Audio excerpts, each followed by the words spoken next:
Oh my god, she's leaving. Oh my god, what am I gonna do? What am I gonna do when she leaves? Hey sailors, welcome back to Cruising as Crew. My name is Lucy and today we're gonna be talking about how to deal with change when working on a cruise ship. But before we start, please press like and subscribe for some more cruise ship content. But as for now, let's get into the video. So part of working on a cruise ship is having to deal with so much change all the time. And I love being stimulated constantly, you can never get bored, but that doesn't mean it's easy. You can love someone, you can love your partner, but that doesn't mean the relationship is easy.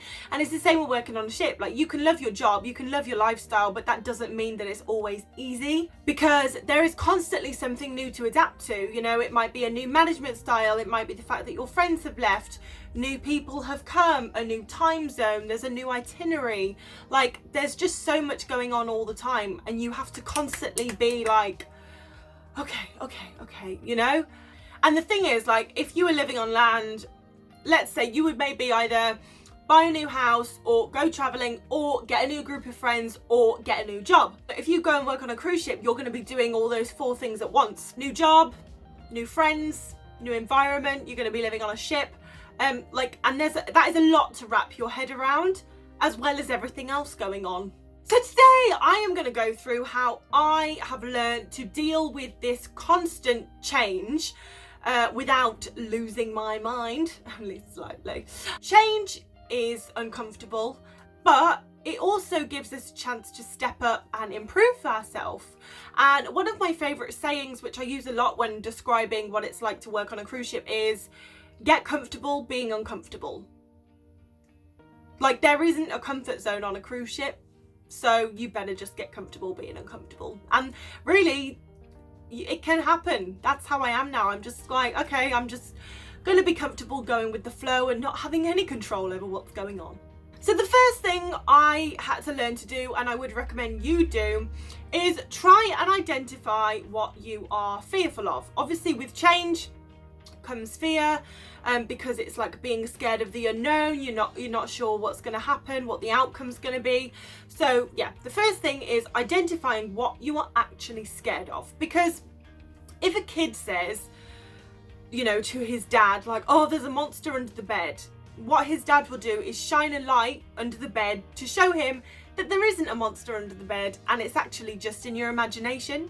And I think a lot of the time we can all get caught up in our heads and go over and over and over things, but when you actually sit down and analyse it, it's what am I actually scared of? I'm scared, but can you pinpoint anything? Because a lot of the times you can't.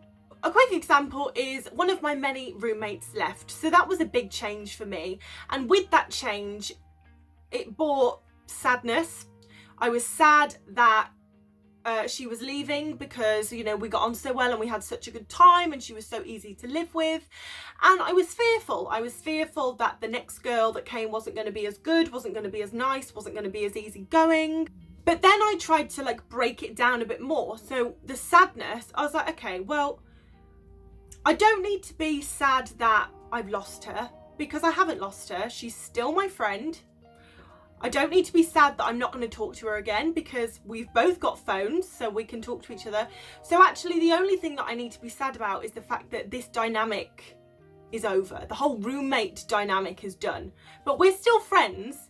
So I was okay, I just need to grieve the loss of this roommate dynamic, and then I can make room to enjoy our new dynamic, which is just being long distance friends, which is going to bring its own enjoyment. And I was obviously fearful of the next girl that was going to come, but she came and she was great.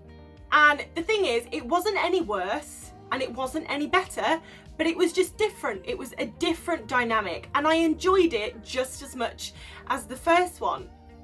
So a lot of the time we fear the unknown because we think it's going to be worse than our current situation, but a lot of the time it's not. It's just different.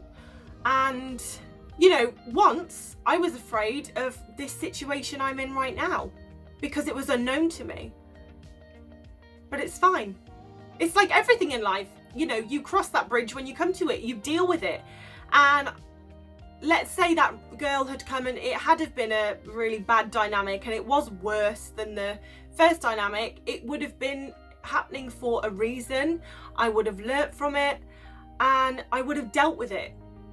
So it's like, I mean, obviously fear is, everyone is scared of things, but I find that looking at the change that is coming and trying to analyze my feelings and just being like, okay, I'm going to try and break this down.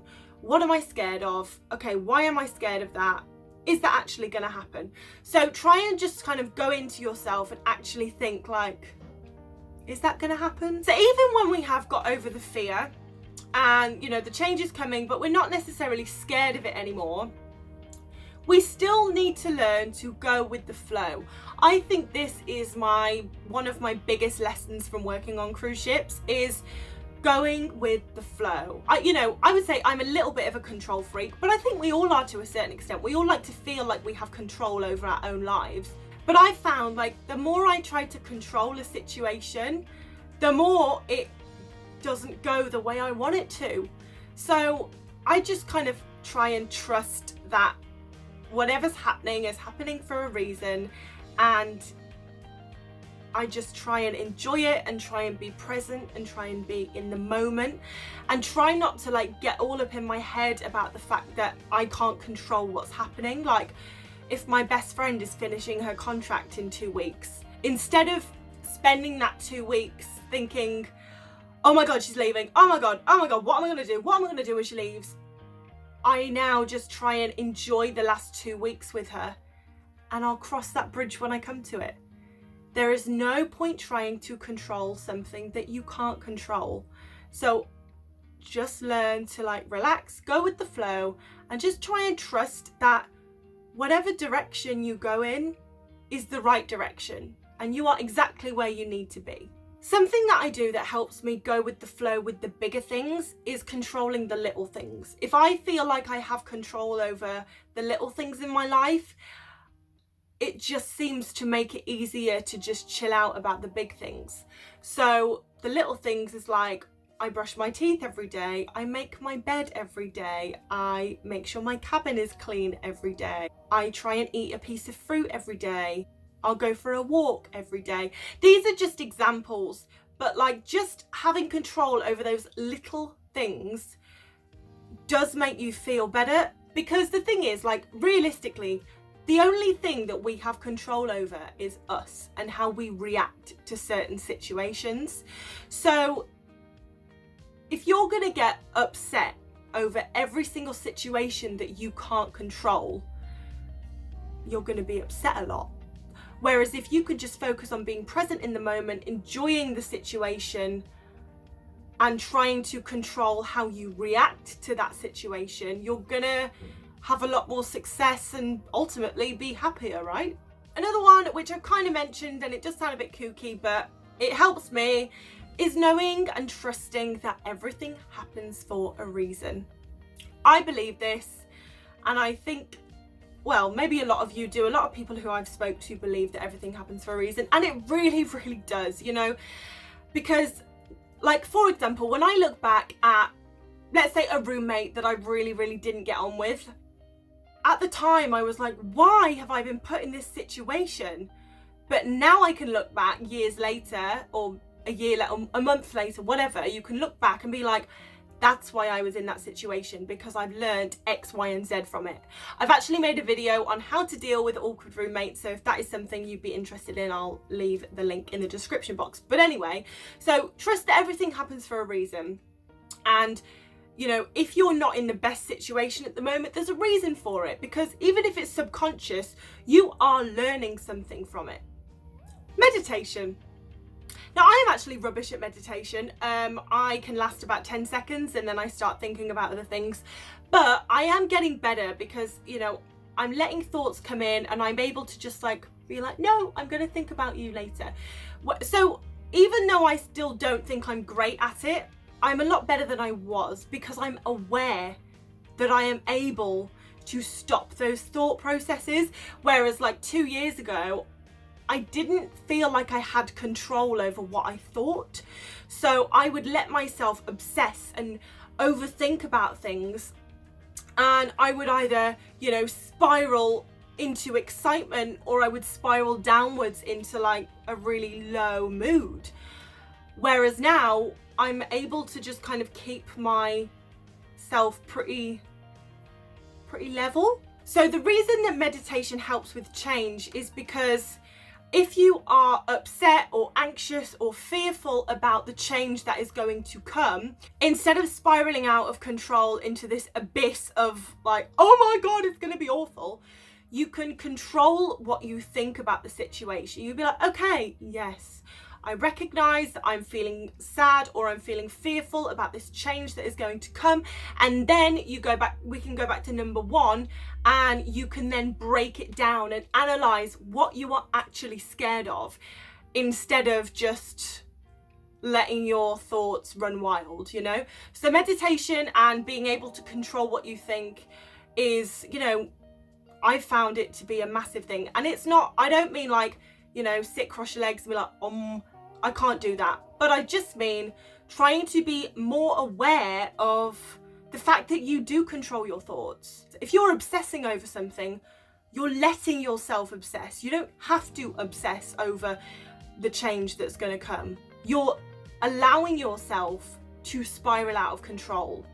So meditation is a really good thing, and I definitely think you should look into it if you're the type of person that does get really anxious and does get caught up in their feelings, because it's all about just having the fact that you actually have control over what you think, believe it or not.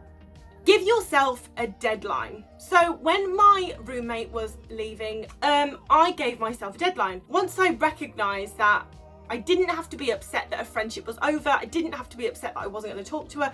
The only thing I had to be upset about, not even had to be, but the only thing I was upset about is the fact that our dynamic was changing. So I just had to grieve that dynamic.